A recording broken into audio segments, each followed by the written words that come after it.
Assalamualaikum warahmatullahi wabarakatuh.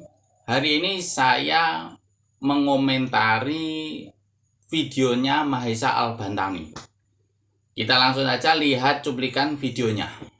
Sementara fakta sejarah tercatat di dalam kitab-kitab As-Sirah bahwa di kitab Tobaqot Sirah bahwa yang ditahan yang dipenjarakan oleh Harun Ar-Rasyid adalah Imam Syafi'i. Oke. Dari cuplikan tadi saya mendapatkan, yang saya tangkap adalah Mahesa Al-Bantani mengomentari pernyataan Gus Bahak tentang Ustadz yang mendatangi Khalifah Harun Al-Rasyid. Katanya Mahesa Al-Bantani, Ustadz tersebut adalah Imam Syafi'i.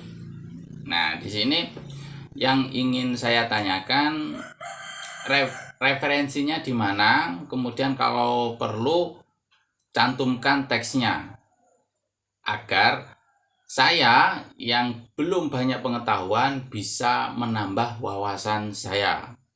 Tuh. Soalnya yang saya ketahui, kenapa Imam Syafi'i ditangkap Khalifah Harun Ar-Rasyid, yang saya ketahui ya, itu karena Imam Syafi'i difitnah seorang Syiah. Maksudnya Imam Syafi'i difitnah, Imam Syafi'i ini adalah Syiah yang akan makar pada negara. Makanya sama Khalifah Harun Ar-Rasyid, Imam Syafi'i ditangkap. Itu yang saya ketahui. Nah, makanya saya minta Mahesa Al-Bantani menunjukkan referensinya dan kalau bisa menunjukkan teksnya agar saya lebih bisa memahami atau bisa menambah wawasan saya. Itu yang pertama. Kemudian yang kedua, kita lihat cuplikan videonya dulu. Nah, sekarang kita tanggapi Gus Bahak.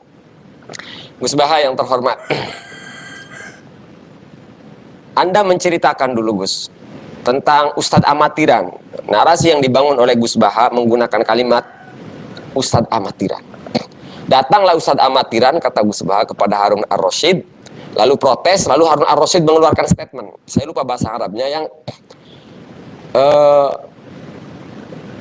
waja'ala man huwa syarrum minni au kama qala, ya. Intinya begini kawan-kawan. Kata Harun Ar-Rasyid, kamu gak usah nasihatin saya. Allah telah menciptakan orang yang lebih buruk daripada saya dan orang yang lebih baik daripada kamu. Artinya orang yang lebih baik dari kamu saja tidak menasihati orang yang lebih buruk daripada saya. Narasinya seperti itu, kata Gus Bahak. Gus Bahak menggiring opini Ustadz Amatiran. Jadi memainkan opini, mengaktifkan imajinasi muhibbinnya Gus Bahak bahwa orang yang kritis terhadap pemerintah adalah Ustadz Amatiran. Kira-kira seperti itu nanti hasilnya yang akan tersimpan di pikiran para pendengar ceramahnya Gus Bahak. Oke. Setelah kita lihat, yang ingin saya tanyakan, siapa sih yang menggiring opini? Yang menggiring opini bahwa Ustadz Amatiran tersebut adalah Imam Syafi'i. Siapa? Gus Bahak atau Mahesa Al-Bantani? Soalnya kalau saya perhatikan dari pernyataannya Gus Bahak, ketika Gus Bahak bercerita tentang Ustadz yang datang ke Khalifah Harun Ar-Rasyid ini, saya merasa kalau para muhibinnya Gus Bahak tidak berpikiran bahwa itu adalah Imam Syafi'i. Kemudian Mahesa Al-Bantani memberitahu kalau Ustadz yang mendatangi Harun Ar-Rasyid itu adalah Imam Syafi'i. Nah, setelah mendengarkan penjelasan Mahesa Al-Bantani, mungkin ada seseorang yang berpikir bahwa Ustadz tersebut adalah Imam Syafi'i. Nah, dari sini kalian bisa menilai siapa yang menggiring opini bahwa Ustadz yang amatiran itu adalah Imam Syafi'i, Gus Bahak atau Mahesa Al-Bantani. Kalian tulis di kolom komentar. Nanti kita lihat komen yang paling banyak itu yang mana. apakah Gus Bahak yang menggiring opini atau Maisa Al-Bantani yang menggiring opini. Itu yang kedua.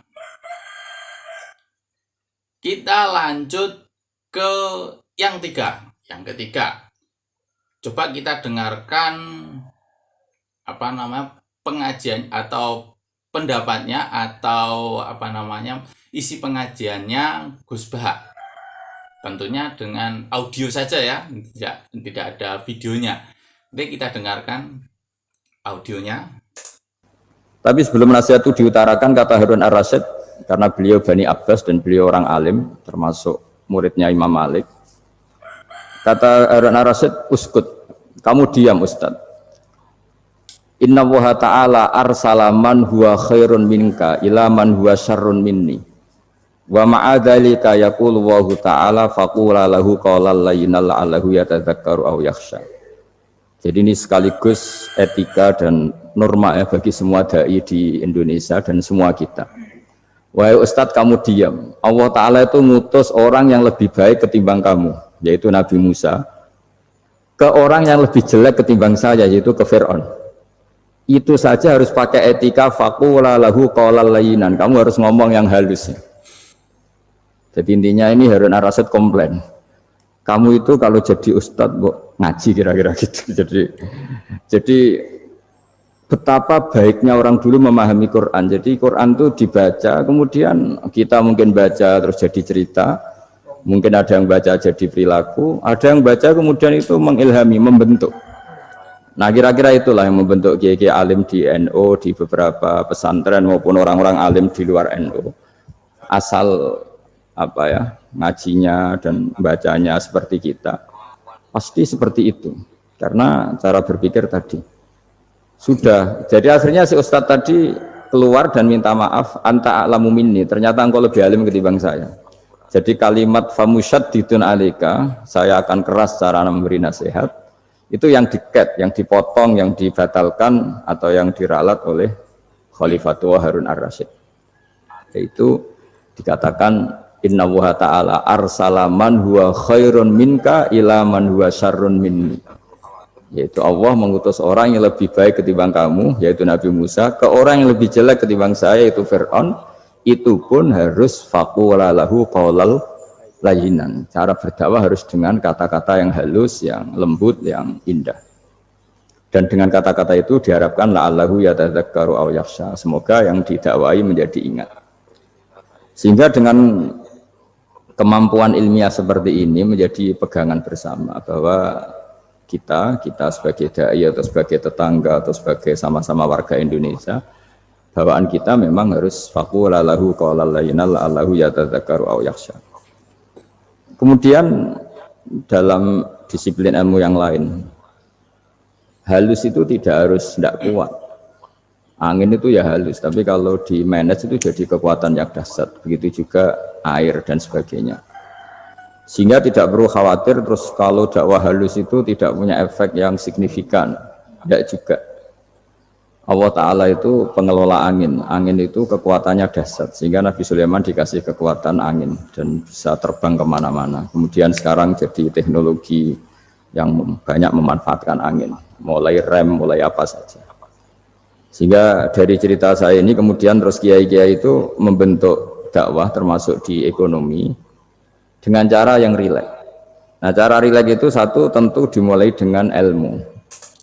Oke, setelah kita mendengarkan audionya, di sini saya mendapatkan atau yang saya tangkap adalah seperti ini.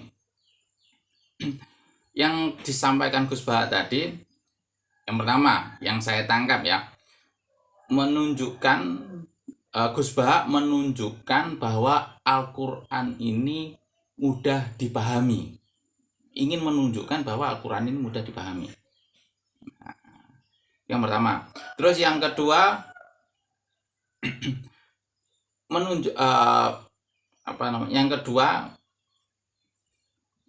mengkaji Al-Quran ini bisa menjadi cerita, bisa menjadi perilaku, bisa mengilhami seseorang. Ini yang kedua. Terus yang ketiga, ini yang saya dapatkan dari ceramah tadi,